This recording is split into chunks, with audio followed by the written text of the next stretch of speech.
Cette exposition, c'est pas une exposition monographique, c'est plutôt une exposition avec 4 personnes, dont Valentine et 3 personnes qu'elle a connues. Donc Léon Gisquia, qu'elle a assisté lors des premiers festivals en Avignon, Charles Biascamano, qui était un ami de plage et un pêcheur à la traîne, et Christian Dess, qui a été un de ses assistants, un de ses amis et aussi un artiste.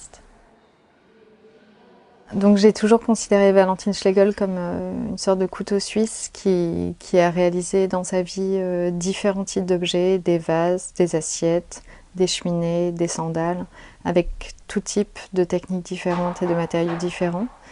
Et ce qui m'intéressait chez elle, c'était le fait qu'elle ait très peu voyagé, mais finalement qu'elle ait parcouru une espèce de grande odyssée de son espace intérieur. Pourquoi je me suis intéressée à elle? Parce que ça fait partie des personnes qui ont été un peu en dehors de l'histoire de l'art normative et qui me semble nécessaire de sortir pour re-questionner l'histoire de l'art et notre propre placement au sein de l'histoire. C'était quelqu'un qui se considérait autant comme une artiste qu'une artisane. Et elle allait même jusqu'à dire, lorsqu'elle faisait des cheminées, qu'elle était maçonne. Donc effectivement, c'est quelqu'un qui a transcendé la question de la spécificité, en tout cas.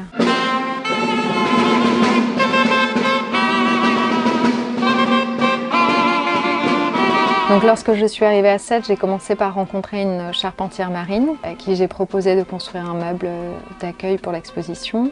Et je passais aussi par Avignon, où j'ai emprunté certains costumes des premiers festivals en Avignon. En venant à Sète, je passais par la Camargue et je me suis arrêtée pour commander un tapis de roseaux sauvages.